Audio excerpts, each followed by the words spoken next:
자, 우리 함께 인사하겠습니다. 지적과 원망 대신에 칭찬과 감사로 하나님의 만복을 향유하세요. 오늘 말씀의 제목은 시련은 영혼의 보약이다 라는 제목으로 하나님 말씀 전하겠습니다. 1905년에 프랑스 심리학자 아프레 비네라고 하는 사람이 사람의 지능 발달 정도를 수치화시켰습니다. 이것이 바로 IQ죠. 지능지수라고 말합니다. 지능지수가 높은 사람들이 인생을 잘 살아가고 성공할 수 있을 것이다 라고 하는 막연한 생각을 가지고 사람들이 생각을 하고 있었는데 꼭 그렇지만은 않았습니다. 1997년에는 미국의 스톨츠 박사라고 하는 사람이 21세기에는 AQ가 중요한 시대가 될 것이다. 그러니까 역경지수가 중요하다. 역경지수는 수많은 역경에도 굴복하지 않고 자기가 목표한 것, 자기가 목표한 인생의 방향, 흐트러짐 없이 그 목표를 성취하는 사람이라고 말하고 있습니다. 역경지수가 높은 사람은 세 가지 특징이 있다고 말합니다. 첫째는 자기 자신에게 닥친 역경이나 실패의 책임을 다른 사람에게 돌리거나 비난하지 않는다. 두 번째는 역경이나 실패가 자기 때문에 생겼다고 자기 자신을 비하하지 않는다.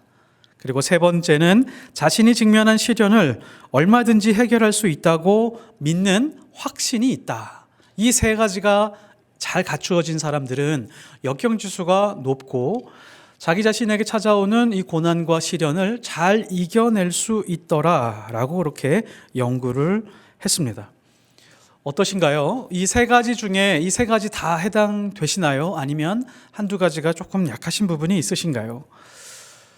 우리가 하나님의 말씀이라고 믿고 있는 이 하나님의 말씀 성경은 시련과 고난을 빼고 설명이 불가능한 책입니다. 성경의 어느 책을 피더라도 시련과 고난에 대해서 말하지 않는 하나님의 말씀이 없습니다. 그래서 사람이 고난과 시련을 가장 잘 이겨낼 수 있는 이 최고의 방법이 있습니다. 그 최고의 방법은 하나님의 말씀으로 들어가는 겁니다. 하나님의 말씀으로 비추어서 자기 자신을 다시 한번 반추해 보는 것입니다. 성경은 이미 역경지수보다 더 확실하고 수준 높은 방법을 우리에게 말씀해 주고 있습니다.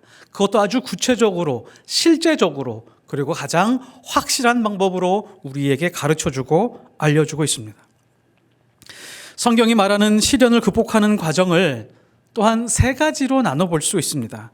첫 번째, 시련이 찾아왔을 때 이런 말을 자주 하는 사람들이 있습니다. 나는 무엇 때문에, 나는 누구 때문에 이렇게 되었어. 남편 때문에, 아내 때문에, 자식 때문에, 시대를 잘못 만났기 때문에, 대학 때문에, 취업 때문에, 혹은 상처 때문에, 외모 때문에, 아니면 돈 때문에, 이렇게 무엇 때문에, 누구 때문에 라고 하는 핑계를 대면서 살아가는 사람들은 인생을 실패할 수 있는 가능성이 매우 높다. 성경은 우리에게 말씀해 주고 있습니다. 두 번째는 그보다도 한 단계 높은 사람들이 있습니다. 우리가 잘 아는 것처럼 무엇에도 불구하고의 수준에서 시련에 반응하는 사람들입니다. 가난함에도 불구하고, 돈이 없음에도 불구하고, 외모가 이 정도임에도 불구하고, 아주 커다란 사고가 있었음에도 불구하고, 몸에 장애가 있었음에도 불구하고, 내 인생이 누가 보기에도 명확하게 버려졌음에도 불구하고 하나님 안에서 믿음으로 살아가는 사람들이 있습니다. 세 번째는 더 높은 차원에 대해서 말씀해 주고 있는데요. 그 말씀이 바로 오늘 말씀 2절에 나와 있는 말씀입니다. 내 형제들아, 너희가 여러 가지 시험을 당하거든 내가 명확하고 분명하고 확실한 답을 알려줄게. 이대로 한번 살아봐. 그러면 하나님이 주시는 은혜와 능력을 경험하게 될 거야. 시련은 극복할 뿐만이 아니라 놀라운 은혜를 경험하게 될 거야. 내 형제들아, 너희가 여러 가지 시험을 당하거든 온전히 기쁘게 여기라. 고난과 시련이 왔을 때 기뻐하는 것은 인간적으로 불가능한 이야기입니다. 우리는 이 말씀을 내가 신앙생활 하면서도 솔직히 받아들이기 힘든 영역으로 옆으로 밀어버린 다음에 이거는 아무나 하는 게 아니야. 성경에 나와 있는 인물들이나 하는 거지. 이건 진짜 힘든 말씀이야. 라고 하면서 불가능한 영역으로 아예 옆으로 밀어버립니다. 그런데 그렇지 않습니다. 우리는 이미 이 말씀대로 살아본 적이 있습니다. 언제일까요? 아들의 위치에서 아들의 마음으로 사는 것이 아니라 아버지가 되어 아버지의 마음으로 살아갈 때 이렇게 살아갈 수 있습니다. 아버지가 회사를 다닙니다. 사업을 합니다. 온갖 수모와 수치를 당해도 참아내는 이유가 있습니다. 지켜야 될 가정이 있고 아내가 있고 딸과 아들들이 있기 때문입니다. 그래서 오늘 말씀, 내 형제들아 너희가 여러 가지 시험을 당하거든 이라고 하는 이 말씀은 뒷부분을 이렇게 바꿀 수 있습니다. 마음의 위치를 바꾸라. 온전히 하나님 아버지의 마음으로 바꾸어서 그 마음을 품으라 라고 하는 말씀과 같습니다. 그렇지 않고는 감당할 수 있는 능력이 우리에게는 없습니다. 아빠가 되고 아버지가 되니까 내 아버지를 이해하게 되었습니다. 아빠가 되니까 자식들이 눈에 보이기 시작을 합니다. 어머니가 되어야 엄마의 마음을 알고 자식들이 어떻게 성장하고 자랐는지에 대해서 다시 바라보게 됩니다. 엄마의 마음으로 살아가고 아빠의 마음으로 살아가게 되면 시련이 다가오더라도 기쁨으로 이겨낼 수 있는 힘이 생깁니다. 그래서 이 믿음의 시련이라고 하는 것은 이런 뜻입니다. 시련이 왔습니다. 그 시련을 통해서 시련 때문에 시련으로 인하여 하나님 아버지의 심정과 더 가까이 가서 그 심정과 맞닿아 있는 것, 이것이 바로 믿음의 시련입니다. 3절에 이는 너희 믿음의 시련이 인내를 만들어주는 줄을 너희가 알미라. 인내를 온전히 이루라. 이는 너희로 온전하고 구비하여 조금도 부족함이 없게 하려 함이라. 온전하고 구비하여 조금도 부족함이 없게 하는 분은 나 자신이 아니라 하나님이십니다. 온전하게 되고 부족하지 않게 한다. 사실 온전하고 부족하지 않게 된다라고 하는 것은 완전한 인간이 되지 않는 것입니다. 이런 의미가 될 수 있을 것이다라고 생각이 됩니다. 자녀를 키우는데 이 딸이 장성해서 이제 결혼을 하고 엄마가 됐네요. 그래서 부모가 이렇게 말합니다. 우리 딸도 어느새 커서 엄마가 되었구나. 아이를 낳았구나. 엄마가 되니까 마음이 다르지. 완전한 엄마를 말하고 있는 것은 아니지만 엄마 그 자체가 되었습니다. 아들이 장성했습니다. 결혼했습니다. 이제 아빠가 되었습니다. 총각이었을 때와 아빠가 되었을 때가 완전히 다릅니다. 책임감, 가정을 지켜야 된다라고 하는 그 무게가 자기 어깨 위에 있습니다. 완전한 아빠는 아니지만 아빠 그 자체가 되었습니다.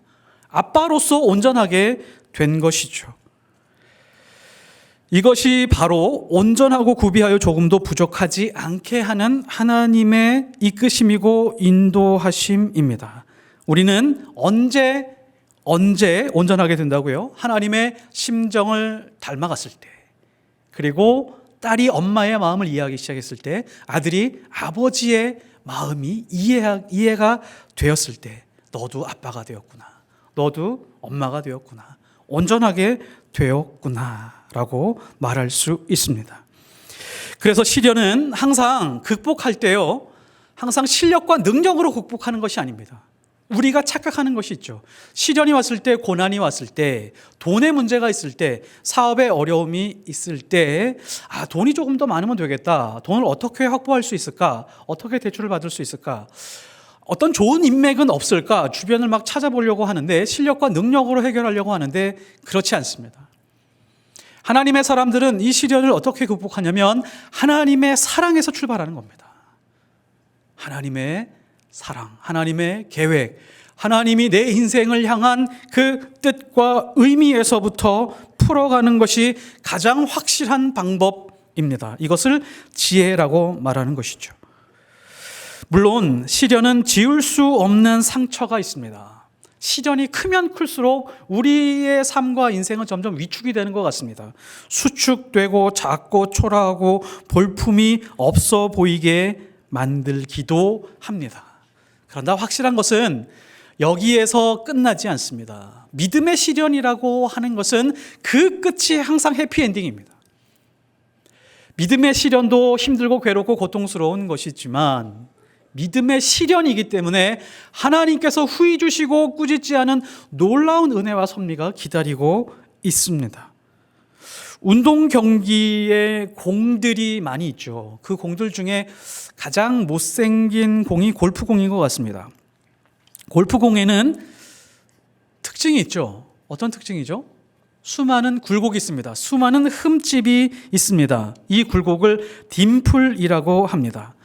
골프공도 처음에는 이렇게 딤플이 많았었던 것이 아닙니다. 맨들맨들하게 동그랗게 탁구공처럼 아주 매끄러운 그런 공이었습니다. 그런데 골프공을 계속 쳐서 사용하다가 보니까 골프공에 흠집이 생기기 시작을 했습니다. 돌에 부딪히고 여러 가지에 부딪히다 보니까 흠집이 생기기 시작을 했는데 그래도 연습하면서 골프를 계속 치다가 보니까 매끈한 공보다도 흠집이 나 있는 공이 더 멀리, 더 안정적으로, 더 옳은 방향으로 나아가고 있는 것을 알게 되었습니다. 그래서 1860년 즈음에 누군가 이것을 깨닫기 시작하고 이것을 한번 새롭게 만들어 봐야겠다 생각을 했는데 1905년쯤에 이것을 상품으로 만들기 시작을 했습니다. 그래서 아예 골프공을 생산할 때부터 딤플이라고 하는 흠집을 만들었습니다. 골프공은 지름이 4.3cm죠. 작은 공입니다. 이 작은 공인데 딤플이 몇 개 있을까요? 홈이 몇 개 정도 있을까요? 수십 개? 수백 개? 한 300에서 450개 정도 있다고 합니다. 한 400개 정도는 있어야 이 공이 잘 날아갈 수 있다고 합니다. 공기의 저항을 덜 받으면서 올바른 방향으로 나아간다고 합니다. 더 멀리 더 정확한 방향으로 날아가는 것이죠. 우리 인생에도 흠집이 많습니다. 이것저것 시련과 괴로움과 고통 중에 생겨난 흠집들이 많이 있죠. 셀 수 없는 흠집들이 있습니다. 살다 보면 크고 작은 일들 때문에 그 굴곡이 사라지지 않습니다. 우리는 원하잖아요. 이 굴곡이 사라져서 매끈한 삶으로 다시 회복되길 원합니다. 근데 하나님이 그것을 매끈한 삶으로 회복시키는 것이 아니라 그대로 내버려 둡니다. 그리고 수백 개의 딤플을 안고 살아갑니다. 이 딤플은 누가 만들었을까요? 1905년 영국의 기술자 테일러라고 하는 사람이 만들었습니다. 골프공 스스로가 딤플이 필요해, 흠집이 필요해 스스로 자기 공의 흠집이나 딤플을 만들어내지 않은 것처럼 우리 인생에 있는 흠집도 누가 만들었을까요? 하나님이 만드셨습니다. 그리고 그 흠집과 굴곡을 완전히 원상태로 회복시키지 않고 그대로 내버려 두시기도 하셨습니다. 우리 인생의 딤플도 하나님이 의도적으로 만들어갈 때가 있습니다. 연속해서 계속해서 만들어갈 때가 있습니다. 이사야서 45장 7절 나는 빛도 짓고 어둠도 창조하며 나는 평안도 짓고 환난도 창조하나니 나는 여호와라. 이 모든 일들을 행하는 자니라 하였노라. 우리 생각으로는 시련 때문에 인생이 더 힘든 것 같습니다. 어떨 때는 수렁에 빠져서 헤어나오지 못하는 것을 경험할 때가 많이 있습니다. 이것이 바로 하나님께서 우리 인생에 만드신 딤플입니다. 왜 이렇게 창조하시고 어둠을 창조하시고 환난을 창조하시고 그러실까요? 왜 수렁에 빠져서 한참 동안 견디고 인내하게 만드실까요? 이것이 우리 인생의 딤플인데요. 우리 인생의 수준이 더 높은 곳에 올라가게 하기 위한 하나님의 뜻입니다. 잘못된 인생의 방향으로 가고 있을 때 올바른 방향으로 진행하게 하기 위한 하나님의 뜻입니다. 더 좋은 곳으로 인도하기 위한 하나님의 계획과 섭리와 의도입니다. 여기까지는 하나님이 하시는 일입니다. 구체적으로 하나님이 우리를 만지시고 빚으시는 일들입니다. 우리는 하나님의 작품이라고 말할 때 아름다운 조각상 같은 생각을 하고 있지만 우리 생각과 다르게 하나님은 때로는 볼품없는 작품으로 우리에게 남겨주실 때도 있습니다. 여기까지는 하나님이 하는 일입니다. 그 다음에 우리가 해야 될 일이 무엇인지 말씀하고 있습니다. 5절에서 하고 있는 말씀인데요. 이 말씀은 마치 이와 같습니다. 시련의 때에 반사신경처럼 실행하라 라고 하는 말씀입니다. 5절, 너희 중에 누구든지 지혜가 부족하거든 모든 사람에게 후히 주시고 꾸짖지 아니하시는 하나님께 구하라. 그리하면 주시리라. 모든 믿음으로 구하고 조금도 의심하지 말라. 의심하는 자는 마치 바람에 밀려 요동하는 바다 물결 같으니. 마치 시련이 왔을 때 반사신경처럼 하나님 앞에 엎드려서 기도하라. 간구하라. 머뭇거리지 마라. 걱정과 염려와 불안이 들어올 틈을 두지 말고 먼저 하나님 앞에 엎드리는 것부터 시행하라. 시련을 풀어나가는 가장 위대한 지혜는 하나님께 엎드려서 기도하는 것입니다. 오늘 말씀에 여러 가지 중요한 단어가 나오고 있지만 의심이라고 하는 단어가 중요합니다. 디아크리노메스라고 하는 단어인데 이 단어의 뜻은 이겁니다.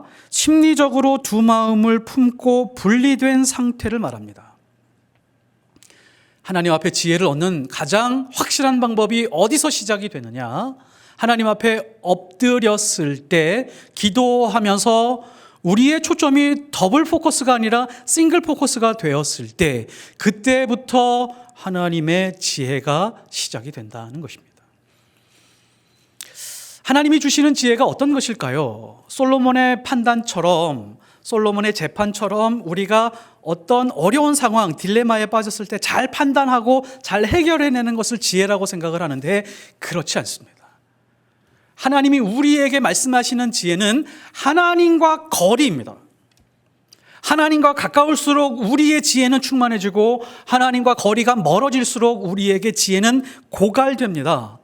더블 포커스가 되고 포커스가 하나로 맺혀지지 않습니다. 잠언서 1장 7절에 보면 여호와를 경외하는 것이 지식의 근본이오늘 어리석은 자는 지혜와 명철을 멸시한다라고 이렇게 말하고 있습니다.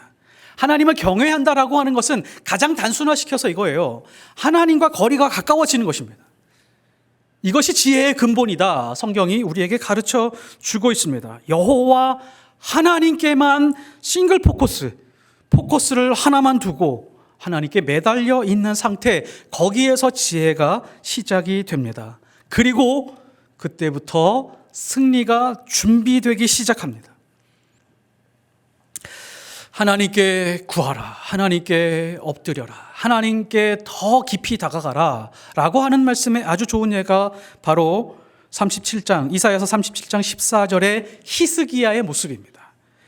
히스기야가 그 사자들의 손에서 글을 받아보고 여호와의 전에 올라가서 그 글을 여호와 앞에 펴놓고 기도하여 이르되, 지금 사네립이 히스기야에게 문서를 보냈습니다. 그 문서의 내용을 펼쳐보니까 항복하라는 문서였습니다.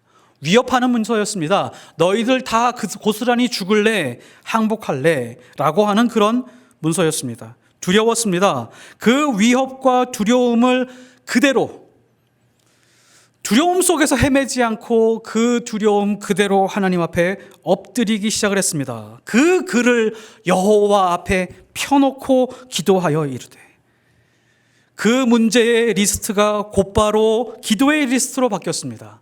그 환난의 리스트가 아픔과 상처들과 괴로움과 고통들 어느 것 하나 빠짐없이 두려운 것들 모든 것을 펼쳐놓고 하나님 앞에 엎드렸습니다.